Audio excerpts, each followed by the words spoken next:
અવસર આવ્યો આરૂડો જાને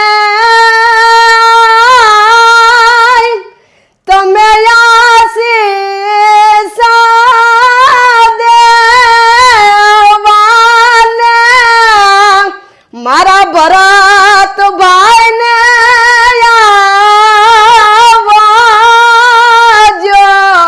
20 વાનાના લગન, વાના મતલબ દિવસ, ઓકે, આ લખાતા લગન, અને 20 દિવસ સુધી રાતે ગામડામાં બાયું બધા રાતે લગન ગીત ગાવા આવે. એક બાયું હોય ત્યારે આજુબાજુમાં એવો માહોલ થાવો જોઈએ કે અહીંયા લગન પ્રસંગ ખબર પડે બધાને. ભાઈનો કુંવર કિયા બાનો લાડકો કિયા રે કુટુંબનો મોભી પરણવાને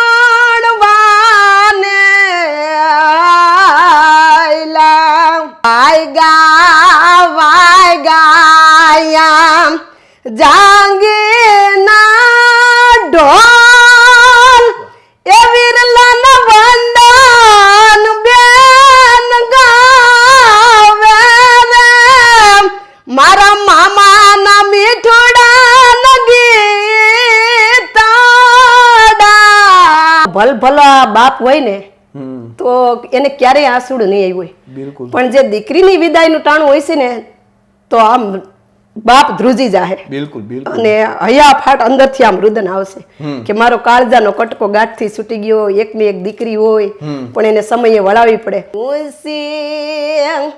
એ પડતા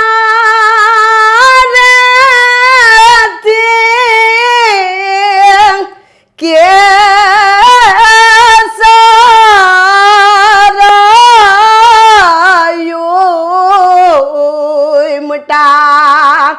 હવે રથ વેલો હાલે રે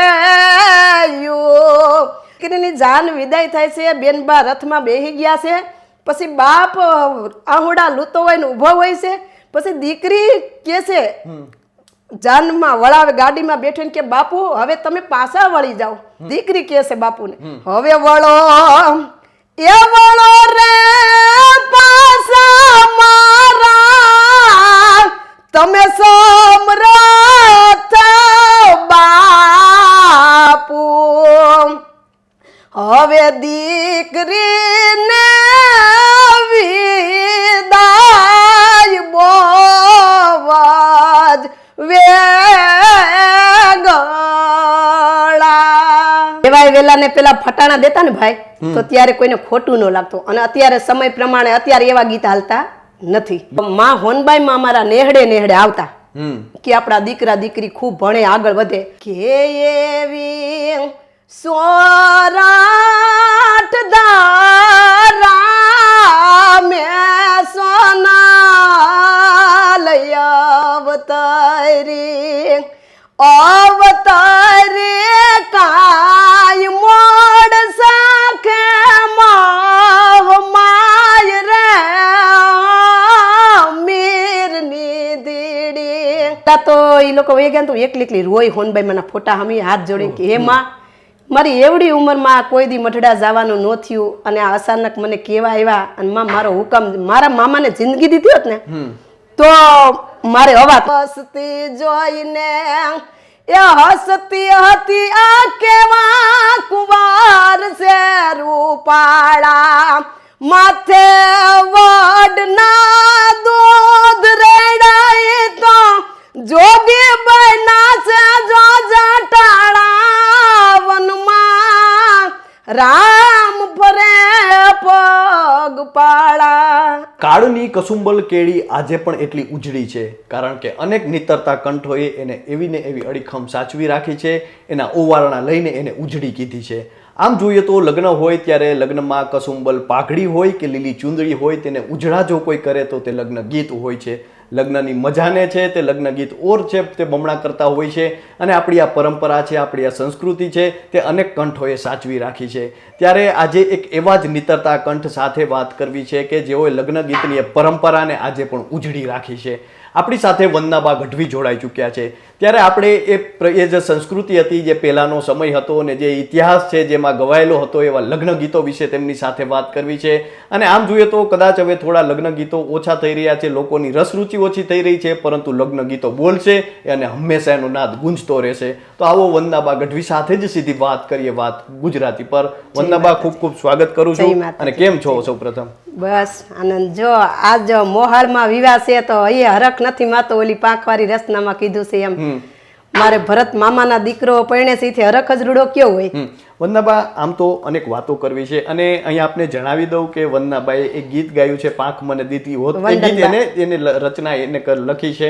અને જોઈએ તો આજે એવા અનેક ગીતો છે, લગ્ન ગીતો જે આપણે જોઈએ છીએ કે અત્યારે ગવાતા હોય છે, બનતા હોય છે, પરંતુ પેલા કેવા લગ્ન ગીતો હતા તેના વિશે જાણવું છે. બસ પેલા હતા જે હું અત્યારે ગીત ગાઉં છું જુનવાણી, મારે સારણી ઢાલના, એ પેલા તો પ્રથમ કાલે હું કેમ મારા મામાના ઘરે ગઈને ગીત ગાયા એવી રીતે અગાઉ જાતા, હરખ કરતા, હરખ કરવા મતલબ એમ બોલતા કે હરખ કરવા જાવ છે, હરખ કરવા જાવ એટલે ગીત ગાતા. અને લગ્ન કરવા જાય ને જેના આંગણે ત્યાં આપણે રિક્ષા લઈને પેલા જાતા, ઉતરીએ તો ગાતા ગાતા જઈએ એમના ઘર સુધી ગીત ઘર સુધી. આ ઘેર હોય બાઈ હોય ત્યારે આજુબાજુમાં એવો માહોલ થવો જોઈએ કે અહીંયા લગ્ન પ્રસંગ ખબર પડે બધાને.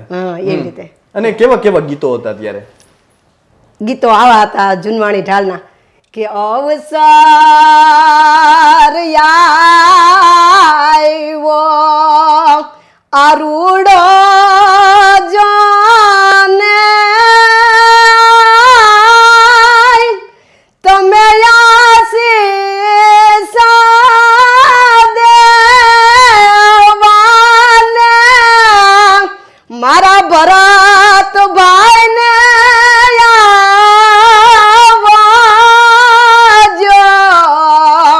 વડે ખલમાં વાયગા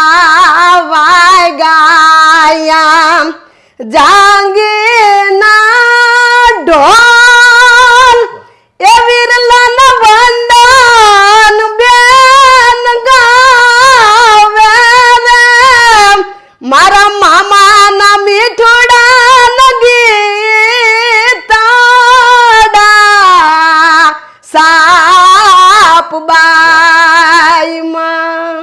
ખૂબ સરસ. અને આમ કહેવાય કે જે 4 ખોરડા સુધી ખબર પડે કે આ ઘરે લગ્ન લેવાયા છે, એ પ્રકારના ગીત હતા. તમે વંદનાબા, આમ થોડુંક આપણે લગ્ન ગીત વિશે પણ જાણવું છે. તમે અત્યારના ગીતો પણ જોતા હશો, તમને લાગે છે કે એ સંસ્કૃતિ અત્યારે દેખાય છે? અત્યારના જે બહેનો છે એમને રસ હોય એવું લાગે છે તમને? નથી લાગતું. નહીં નહીં, પેલા તો કહું તો ખરી 15-20 વાનાના અમારા પોતાના લગ્ન થયા ને આજે 30 વર્ષ પછી પેલાની વાત કરું ત્યારે 20-20 વાનાના લગ્ન, વાના મતલબ દિવસ. ઓકે. હા, લખાતા લગ્ન.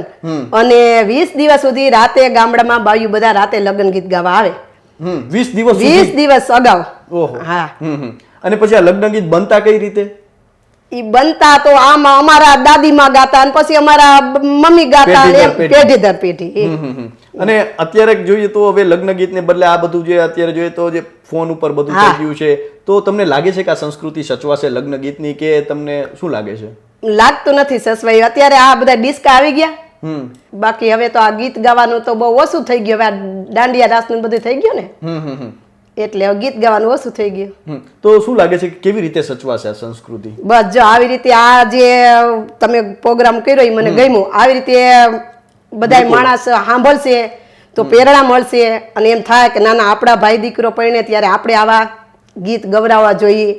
ઘણા લોકો અમારે ત્યાં ગવરાવ આવે છે, વરરાજાઓને લઈને આવે છે, બાજુ બેહાડીને ગવરાવે છે. એટલે એમ વયોગ્ય એમ પણ ન કહેવાય, અમુક ને ઘણા માણસોને શોખ પણ છે, રસ છે. અને આમ જોઈએ તો આજે આ જે કંઠ છે તે સાંભળી શકો છો આપ કે કેટલું એમાં જે નાદ છે તે સંભળાય છે, અને એટલા માટે જ આ ગીતો છે તે ઉજળા છે, કાનને ગમે એવા છે.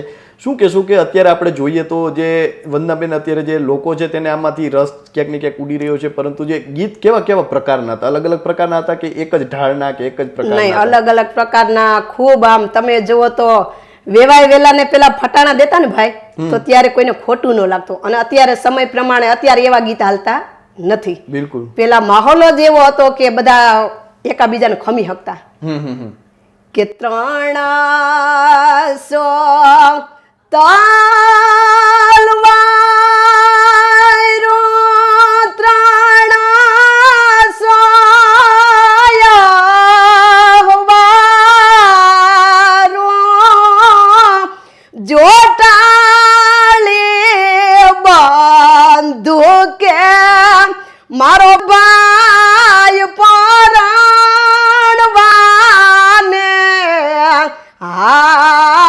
હાયલા કિયા ભાઈનો કુંવર કિયા બાનો લાડકો કિયા રે કુટુંબનો મોભી પરણવાને આયલા. વાહ, આમ અલગ અલગ પ્રકારના ગીતો ગવાતા અને ક્યારેક ક્યારેક કેવા કેવા ગીતો ગવાતા, કયા પ્રસંગમાં કેવા ગીત, એવું કોઈ નિયમ હતો કે પછી કે બધાય પ્રસંગમાં સરખા ગમે તે ગાઈ શકે એવું હતું?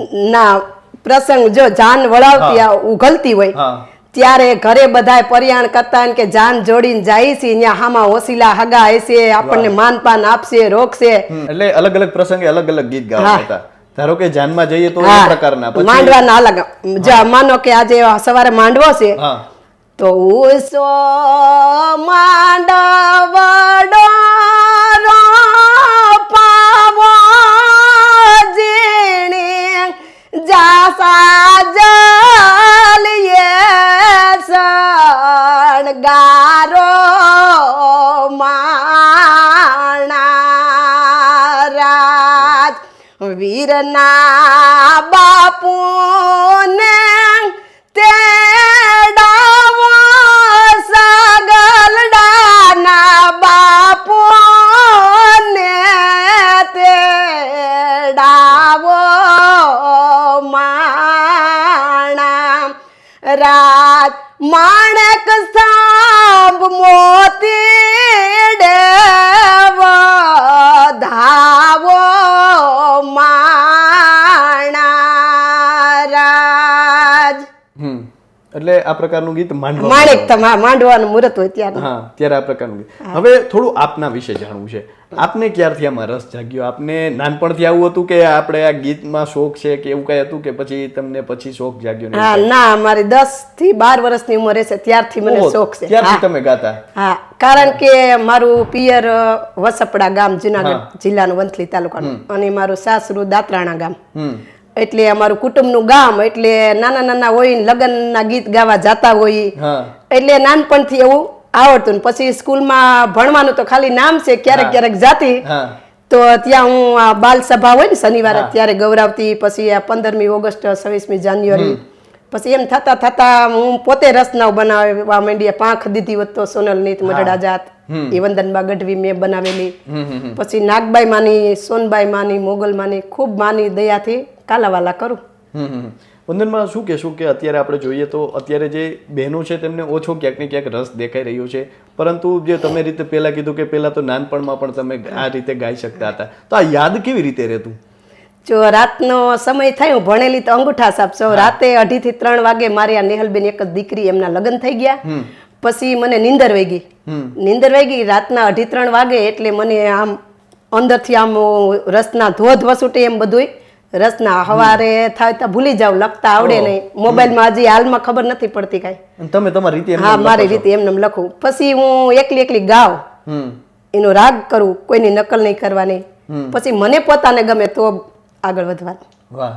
તો આપણે જે કહેતા હોઈએ છીએ કે કળાને કોઈ સીમાડા નથી હોતા, એમ કળા છે તે કળાનું કોહિનૂર હોય છે, તે ગમે તેમ કરીને ચમકીને રહે છે. અને તેમણે જે રીતે વાત કરી છે તે પરથી સમજાય છે કે કદાચ તેમને અક્ષર જ્ઞાન નહીં હોય, પરંતુ કદાચ તેમને જે રીતે રચનાઓ લખે છે, ભલભલા જે લેખકો છે તે પણ ટૂંકા પડે તે પ્રકારની તેઓ રચના લખે છે અને આપણે તો પાંખ દીધી હોત સોનલે ખૂબ સાંભળેલું છે. પછી આપણે જોઈએ તો જે દીકરીના કોઈના લગ્ન હોય, પહેલાના સમયમાં કોઈ દીકરીના લગ્ન હોય તો કેવા ગીત ગાવામાં આવતા, અને ખાસ કરીને કન્યા વિદાય જેવો પ્રસંગ એ તો જે ખૂબ ભલભલા માણસને ધ્રુજાવી દેવો એવો, અને એમાં પણ અલગ અલગ પ્રકારના ગીતો હશે. તો કેવા પ્રકારના ગીતો હતા દીકરીઓના લગ્નમાં ખાસ કરીને? જો દીકરીના વિદાયની તો ભલભલા બાપ હોય ને તો એને ક્યારેય આંસુડું નહીં આવ્યું હોય. બિલકુલ. પણ જે દીકરીની વિદાયનું ટાણું હોય છે ને તો આમ બાપ ધ્રુજી જાહે. બિલકુલ બિલકુલ. અને હૈયાફાટ અંદરથી આમ રુદન આવશે કે મારો કાળજાનો કટકો ગાંઠથી છૂટી ગયો, એકની એક દીકરી હોય પણ એને સમયે વળાવી પડે. બિલકુલ. એટલે ઊંસી એ પડતા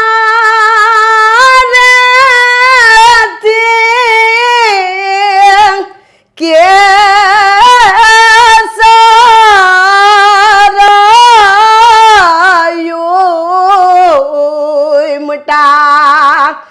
હવે રથ વેનો હાલે રે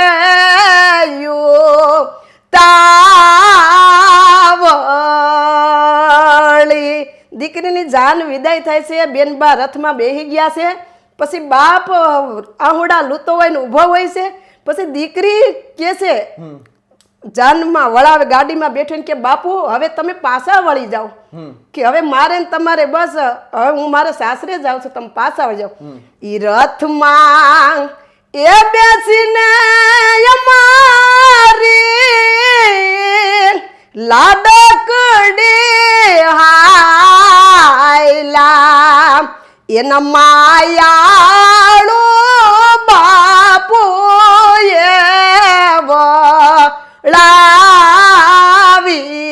લાવિયા. અને દીકરી કહે છે બાપુને હવે વળો એ વળો રે પાછા મારા, તમે સમરથ બાપુ. હવે દીકરીને વિદાય બોવજ વેગળા.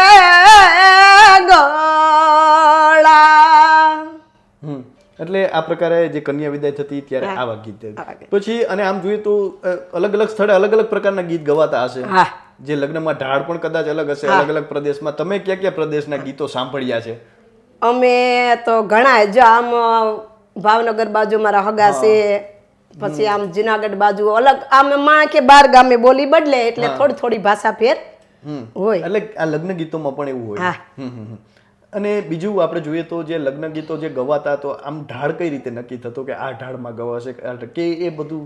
ના, એ તો આપણા મનથી પણ કઈ અમુક જો આ ગીત ગાય કે આપણે શોર્ટમાં ગાવું અત્યારના તો ઉષા ઉષા બંગલા સણાવો દાદા કાસની બારીઓ મેલાવો રે, વીરો મારો જગમગ જગમગ થાય. પછી એના ગીતને મારી સારણી ઢાળમાં ગાવું. ઉષા ઉષા બંગલા સણાવો બાપુ એમાં કાસની બારીઓ મોકાવો રે, એ વીર મારો જગમગ જગમગ થાય. આમ લાંબા અલગ અલગ પ્રદેશ હોય, અલગ અલગ સ્થળ હોય કે અલગ અલગ જે કહી શકાય કે હોય તેના મુજબ આ ગીતમાં પણ જે બદલાવ આવતો હોય છે. પછી આપણે જોઈએ તો જે લગ્ન ગીત ગવાતા અને લગ્ન ગીતની તૈયારીઓ અગાઉ થતી કે બધાને ખબર જ હોય કે હવે અહીંયા લગ્ન ગીત આવશે? ખબર જ હોય. કેટલા બહેનો એક સાથે ગાતા? બધા જેટલો પરિવાર આપણા સગાવાલા પ્રસંગમાં આવ્યા તો એ મને આવડતું એમને પણ આવડતું હોય બધાને.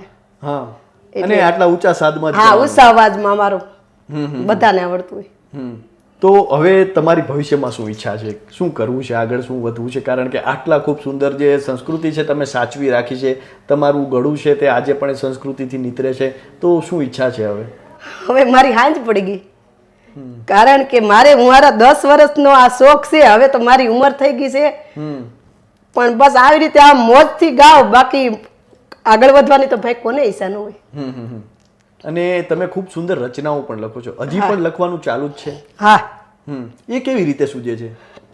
ઈચ્છા છે કે પછી કોઈ તમને એવો શોખ છે કે કઈ રીતે? હજી પણ જો અમારે ત્યાં માં હોનબાઈ માનું એવું સપનું હતું કે સારણના દીકરા દીકરી ખૂબ ભણીને આગળ વધે. બિલકુલ. તો માં હોનબાઈમાં અમારા નેહડે નેહડે આવતા કે આપણા દીકરા દીકરી ખૂબ ભણે આગળ વધે. તો આજથી 5 વર્ષ ઉપર થયું છે, ઋતુબેન રાબાનું સન્માન થયું, ડીવાયએસપી અમારા ગઢવીના દીકરી. તો મારી હાજરી હતી ત્યાં. તો મેં જોયું ને, તો આવી રીતે આપણે ભાઈ બહેન બેઠા છીએ એ રીતે હું બેઠી હતી ને સામું સન્માન થતું. તો મને અંદરથી એવો આમ ભાવ થયો કે આ ઋતુબેન રાબાએ માં હોનબાઈ માનું સપનું સાકાર કર્યું છે. એમાંથી મેં આ રચના બનાવીશ, બે કડી ગાઉં. કે એવી સોરાટ દારા મેં સોના લઈ અવતારી કાય મોડ સાખે માય રે મીરની દીડી એ મારા નેહડે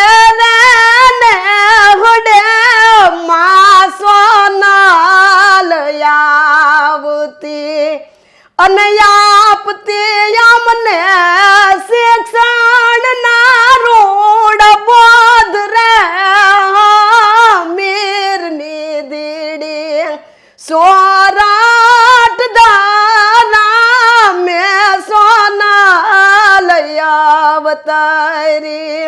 શિક્ષણના બોધ એટલે માં ઋતુબેને મગજમાં લઈને તૈયારી કરીને સાહેબ બન્યા.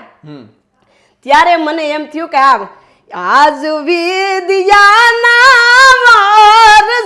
વરસાવ્યા મીઠા તે મેહુલા અને સપનું તારું થયું સાકાર રે મીરની દીડી સોરાટ દારા મેં સોના લઈ અવતારી.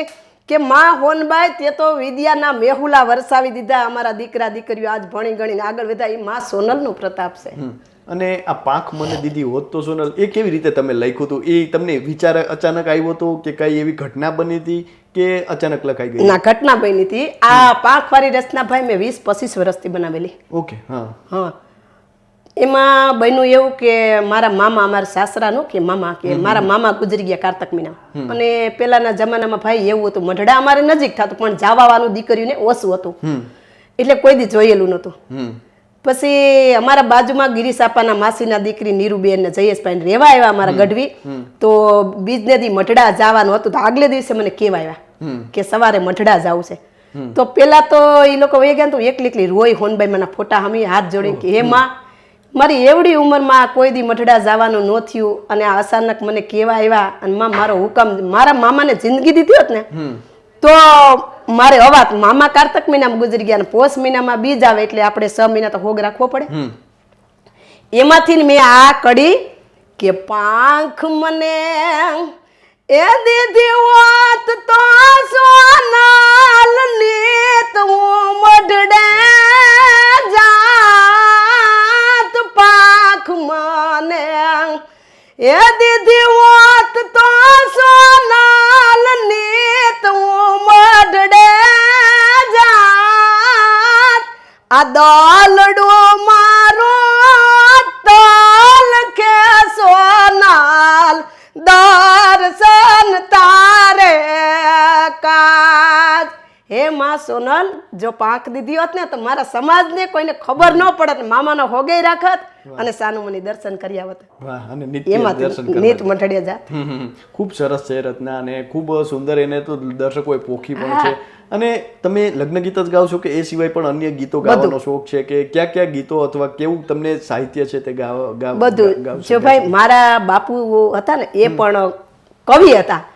એ ક્યાંય મહેમાન જાય ને માહોલ સારો દેખે ને એના પણ દુઆ બનાવતા, ગીત બનાવતા. તો મારા બાપુનું આ એક ગીત છે, નારાયણ સ્વામીના ઘણા બનાવ્યા છે કે વનમાં રામ ફરે પગ પાળા, રામ ફરે છે પગ પાળામાં, કઈ કઈ દુઃખ દીધા છે બહુ કાળા. વનમાં રામ ફરે પગ પાળા, વસતી જોઈને એ હસતી હતી આ કેવા કુંવાર છે રૂપાળા. માથે વડના દૂધ રેડાય તો જોગી બના છે જો જટાળા. વનમાં રામ ફરે પગ પાળા. અમારા બાપુનું બનાવેલું. અને એ પણ આ રીતે ગીત હા. લખતા. તો આમ આટલું બધું ઊંચું વારસાગત. હા હા, અને વારસાગત આવ્યું છે. આટલું બધું ઊંચું ગાતો આમ ક્યારે ગળું દુખે કે એવું નહીં. ના થાય? ના ક્યારેય નહીં, ટેવ પડી ગયેલી. હા હા હા. મને ખબર નથી પડતી પણ અમુક કલાકાર મને એમ કહે છે કે હું આમ GTPL માં ગઈ ને ત્યારે કીધું કે તમે 5 કાળીનું ગાવશો. એટલે મારે કોઈ આ સંગીતની બીજી કોઈ વસ્તુની જ કે તમારે જરૂર વંદનમાં ન પડે ત્યારે મને ખબર પડી કે આ હું એટલું અને ઓછું ગાઉં. ગળું ને એવું બેસી જાય એવું પણ ન નહીં. થાય? એ તો કોઈ શરદી ઉધરસનો માહોલ હોય તો એવી રીતે થઈ જાય, બાકી નહીં. ગાવાના કારણે ક્યારેય નહીં. નહીં, કોઈ દિવસ હાથ બેસી ગયું યાદ નથી. તો શું કહેશો? હવે અંતિમ પ્રશ્ન છે. ખૂબ જ સરસ વાત કરીને ખૂબ સરસ ગીત ગાયા. તો હવે આ લગ્નની જે લગ્ન ગીતોના જે પ્રથા છે તેને આપણે આ રીતે જ ઉજળી રાખવી, તો એના માટે શું કરવું છે તેના વિશે થોડું હવે જણાવો. બસ જો હું એમ બધાને કહેવા માંગુ છું કે જો તમે પ્રસંગમાં આપણા ડીજે મગાવો છો, ખોટા ખર્ચા કરીને ધુવાડા કરી નાખો, એમના કરતા આપણે એવું નથી કે અમે ગઢવી જ કોઈ પણ ને ત્યાં પ્રસંગ હોય તો આપણા સગાવાલાને તેડાઈને 5 ગીત ગાય અને લગ્ન ઉજવી શકો છો પ્રસંગને, તો આપણો ખર્ચો પણ બચી જાય અને જૂની પરંપરા પણ વારસાગત સળસવાઈ રહે. તો શું વંદનમાં હવે અન્ય કઈ કહેવાનું છે? બસ તમે પણ મને અહીંયા તેડાવી એ બદલ ખૂબ ખૂબ આભાર તમારો. ખૂબ આભાર. અને તો આ હતા વંદનાબા ગઢવી અને તેમને જે રીતે વાત કરી છે અને જે સંસ્કૃતિ છે તેમના જે કહી શકાય કંઠમાં નીતરે છે તે સાંભળીને તમે પણ એ જે ઇતિહાસ છે, ભૂતકાળ છે, જે ભવ્ય ભૂતકાળનો વારસો છે ત્યાં તમે પણ પહોંચી જશો. અને આ સંસ્કૃતિ આટલી ઉજળી કેમ છે? કારણ કે આપણી પાસે આવા કંઠ છે. બસ જરૂર છે આ કંઠને પોંખવાની. તો અત્યારે બસ આટલું જ. ફરી મળતા રહીશું વાત ગુજરાતી પર.